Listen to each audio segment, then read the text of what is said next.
ఈ రోజుల్లో మీరు పేపర్లో చూస్తున్నారు, పురుషులు ఎవరో భయపడకండి ఇలా చెప్తున్నానని.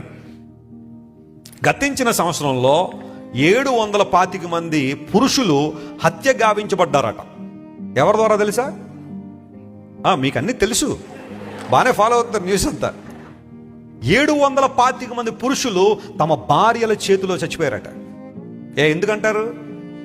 భార్యలు ఎందుకు చంపేస్తారు? అసలు స్త్రీ అంటేనే ఓపిక, స్త్రీ అంటేనే ప్రేమ, స్త్రీ అంటేనే సహనం, స్త్రీ అంటేనే చాలా చక్కని అనుభవాలతో ఉంటారు కదా, క్షమాపణ, ప్రేమ.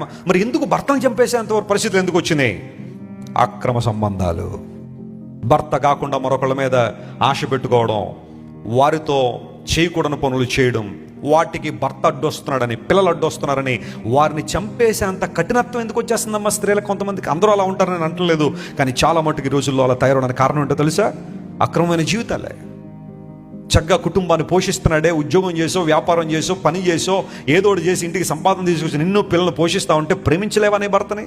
ప్రేమించలేవయ్యా నీ భార్యని? ప్రేమ ఎందుకు ఇలా అయిపోతుంది? విషపూరితం ఎందుకు అయిపోతుంది? లోకసమైన ప్రేమల్లో మోసపోయిన వాళ్ళు ఎంతమందో, ఆత్మహత్యలు చేసేసుకున్న వాళ్ళు ఎంతమందో, నమ్మి మోసగించబడడం ద్వారా జీవితాన్ని ముగించుకున్న వాళ్ళు ఎంతమంది బిడ్డలు అనాథలు అయిపోయారో ప్రపంచంలో. కానీ నిన్ను నిలబెట్టే ప్రేమ యేసయ్య ప్రేమ. అందులో బట్టి ఎప్పుడు చెబుతూ ఉంటాను, యేసయ్య ప్రేమ నిన్ను పడగొట్టే ప్రేమ కాదు, యేసయ్య ప్రేమ నిన్ను నిలబెట్టే ప్రేమ. లోక ప్రేమ ఏం చేస్తుంది తెలుసా? నిన్ను నిలబడిన నిన్ను పడగొట్టేస్తుంది. అందును బట్టి నేను ప్రేమలో పడ్డానంటావు నువ్వు, అంతే. మరి అంతకు మించి నువ్వు చేసేది ఏముంది? లోక ప్రేమ నిన్ను పడగొడుతుంది, కానీ బైబిల్లో ఎక్కడ కూడా నువ్వు ప్రేమలో పడు అని ఉందా ఎక్కడైనా? You will never see a single words in the Bible that says fall in love. The Bible says walk in love. నిజమైన ప్రేమ నిన్ను నడిపించేదే కానీ నిన్ను పడగొట్టేది కాదు.